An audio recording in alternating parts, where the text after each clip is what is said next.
Academic studies of business are important sources of case studies, theories, and new research. All great stuff. Some areas, though, are definitely behind the times, and that is in the area of imparting information to an audience. The copying of the executive summary from the written document into the way business conducts meetings is a guaranteed formula for tears before bedtime. Find out why very shortly.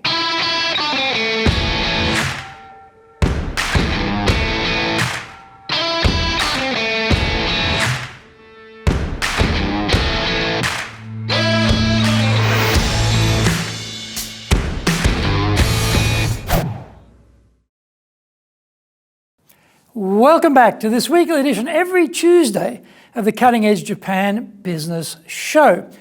I'm your host, Dr. Greg Story, your corporate coaching and training guy, president of Dale Carnegie Training Japan, and best-selling author of Japan Sales Mastery.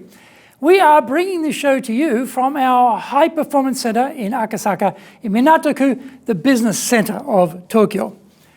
Why the cutting edge? In this show, we are looking at the critical areas for success in business in Japan. We want to help advance everyone's thinking so that we can all be at the forefront, the cutting edge on how to flourish here in this market. Before we get into this week's topic, here is what caught my attention lately. Japan has been concerned about having too many of its eggs in the Tokyo basket. There has been a move to relocate central government offices out of Tokyo, revamping universities outside the capital area, and government grants have been extended to promote local industries in rural areas to attract companies to move their headquarters out of Tokyo. This has pretty much been a total failure. In fact, Tokyo's population grew by 140,000 last year. The number of firms who have taken advantage of tax incentives to move their headquarters out of Tokyo has been insignificant.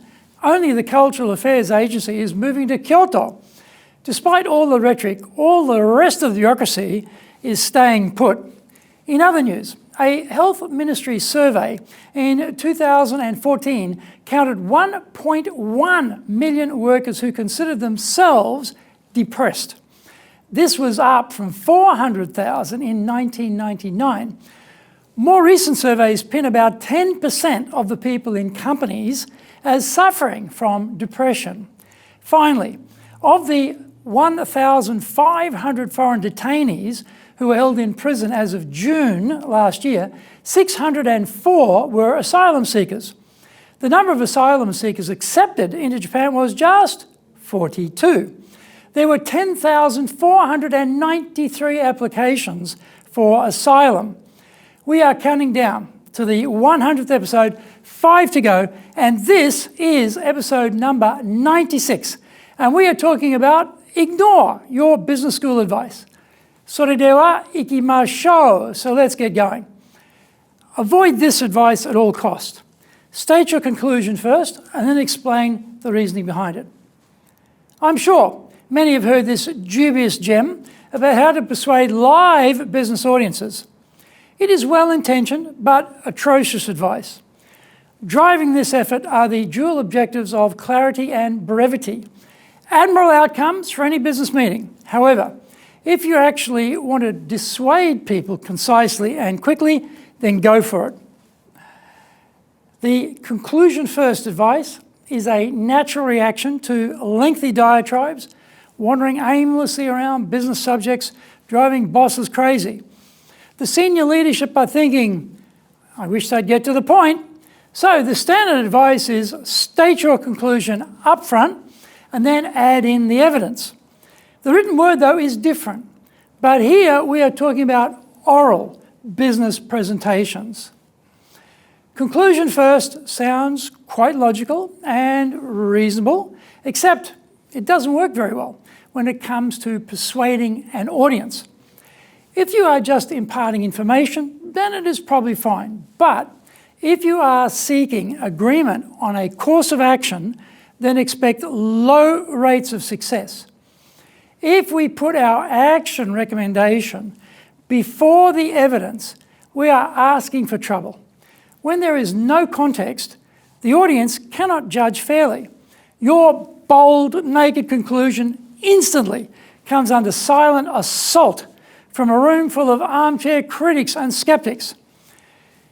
They now tune you out. They are totally focused on why what you just said is rubbish and won't work.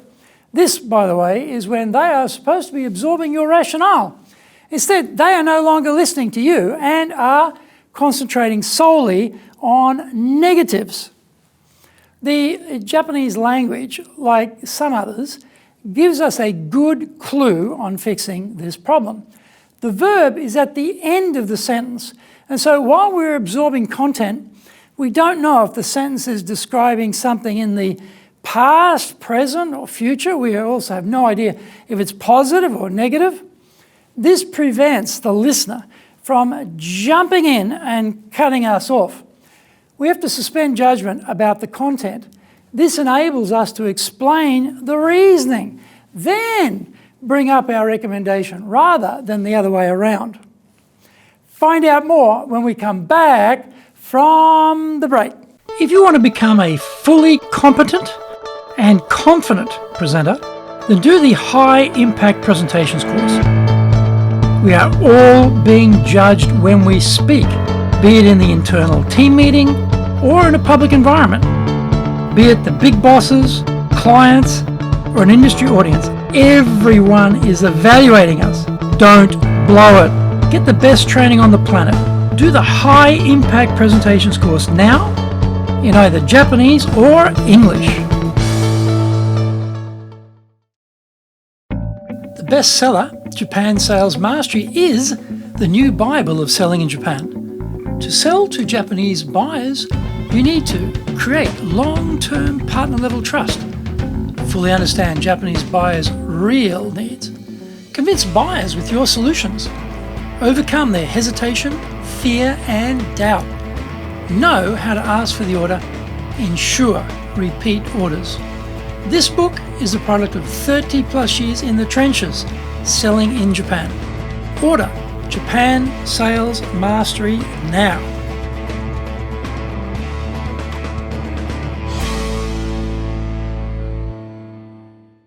Welcome back. Start with evidence, proof, facts, data, expert opinion, but wrap it up in a short story. This story should have a few defining guideposts: time, place, people, and emotion. We try to capture the audience's attention by bringing them to see the scene in their mind's eye. For example, I caught up with our client, CEO Ben Smith, in Tokyo after Thanksgiving. We were meeting in their wood-panelled boardroom on the 46th floor of their offices in the Toranomon Hills area, listening to feedback on the program, and I was getting nervous. That introduction takes about 10 seconds. No one is going to stop and say, "Greg, will you get to the point?" We have mentally pulled them into the story, taking them to a place either already known or can be easily imagined. They can visualize the people and the scene. They're also hooked by curiosity. Why was I getting nervous? What happened next? Etc. We now have their complete attention as we explain the problem or issue at hand. We bring in strong evidence with context. We provide our experience, our rationale, our logic and reasoning inside the story. We next state the action step we recommend. This is done in one brief sentence, and we immediately tag on the benefit of taking the action. The chances are high that the listeners hearing the facts and context we've introduced will jump right in ahead of us. They will race to the same conclusion we have reached before we even have a chance to articulate it. Better to bridge your conclusion while others are already mentally agreeing with it than having to fight a rearguard action from the start. This approach allows us to more easily persuade others to take the action we are proposing. This is the real world of business, not varsity. Try it and enjoy the results. The Cutting Edge Japan Business Show is here to help you succeed in Japan. Subscribe on YouTube, share it with your family, friends, and colleagues. Become a regular. Thank you for watching this episode, and remember to hit the subscribe button. Our website details are on screen now, enjapan.dalecarnegie.com. It is awesome value, so check it out. Please leave me some feedback on YouTube. I would love to know how this show has helped you and what other topics you're interested in for me to cover. Remember, I'm here as a free resource to help you, so just tell me how I can help you best. You might also enjoy my podcast. Look for the Leadership Japan series, the Presentations Japan series, and the Sales Japan series, wherever you get your podcasts. In episode 97, we are talking about typical technical presenter big mistakes. Find out more about that next week. So, yoroshiku onegai itashimasu.